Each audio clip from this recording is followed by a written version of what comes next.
like to also refer speech. ابتدا ہے رب جلیل کے بابرکت نام سے جو ہر ذی روح کی شارک سے بھی قریب ہے.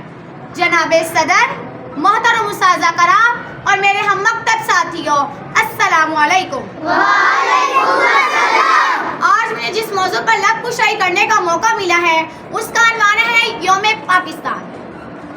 آج سے 83 سال پہلے 23 مارچ 1940 ہمیں یاد دلاتا ہے کہ ہمارے قومی ہیرو قائد اعظم محمد علی جناح نے شاعر مشرق ڈاکٹر علامہ اقبال کے خواب کو عملی جامہ پہنانے کی بنیاد رکھی. جب پھیلا بس اندھیرا تھا نہ دکھتا کہیں سویرا تھا. جب پھیلا بس اندھیرا تھا نہ دکھتا کہیں سویرا تھا. جب سانس بھی لینا مشکل تھا ظلمت کا جب بسیرا تھا. جناب صدر، کسی بھی آزاد اور زندہ قوم کی تاریخی پس منظر کا جائزہ لیں تو کوئی لمحہ یا کوئی جذبہ ایسا ہوتا ہے جو ان کے خیال کو حقیقت کا روپ ڈالنے پر مجبور کر دیتا ہے اور وہی لمحہ اس قوم کی تاریخ کا راہ پلٹ دیتا ہے. دل سے جو بات نکلتی ہے اثر رکھتی ہے. دل سے جو بات نکلتی ہے اثر رکھتی ہے پر نہیں طاقت پرواز مگر رکھتی ہے. جناب صدر،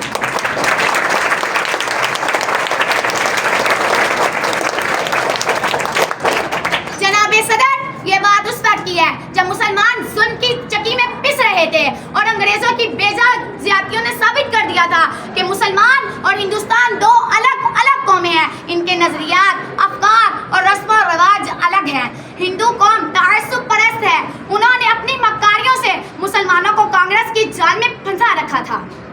جب مسلمانوں کو اس بات کا احساس ہوا تو انہوں نے ایک الگ ملک کی ضرورت محسوس کی جہاں مسلمان آزاد قوم کی حیثیت سے اسلامی ضوابط کے مطابق زندگی گزار سکیں. جب اپنا قافلہ عزم و یقین سے نکلے گا جہاں سے چاہیں گے رستہ وہیں سے نکلے گا. وطن کی مٹی مجھے ایڑیاں رگڑنے دے، وطن کی مٹی مجھے ایڑیاں رگڑنے دے، مجھے یقین ہے چشمہ یہیں سے نکلے گا. جناب صدر، مسلمان کانگریس کو چھوڑ کر مسلم لیگ میں شمولیت اختیار کرنے لگے اور کانگریس کا اثر اس وقت ڈوب گیا جب تمام برصغیر کے مسلمانوں نے متحد ہو کر قائد اعظم علی جناح کے زیر قیادت ایک الگ ملک کا اور ایک الگ وطن کا مطالبہ کر دیا.